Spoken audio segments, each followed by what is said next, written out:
सम्माननीय सभामुख महोदय, आज गहिरोसँग महसुस भयो।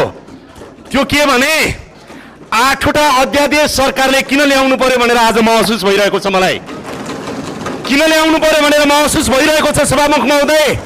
संसद यसै गरी चलेर विगत 10 वर्षदेखि हामीले 72 सालमा बनेको संविधानपछि जति ऐन र कानुनहरू संसदले बनाउनु पर्थ्यो त्यो कानुन किन बन्न सकेन भनेर यो तमासाले देखाइरहेको छ। संसदीय तमासा जुन रूपमा हामीले देखाइरहेका छौं सधैँ सकारात्मक मात्रै हुँदैन।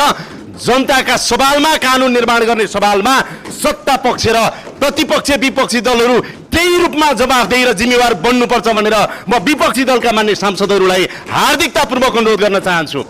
आज यहाँहरूलाई म स्मरण गराउन चाहन्छु, आधा शताब्दी भएछ पर्यटन सम्बन्धी ऐन नबनेको। 48 वर्ष भएछ।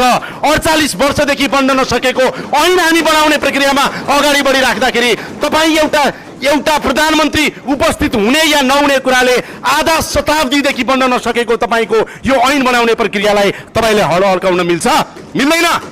मिल्दैन। सम्माननीय सभामुख महोदय,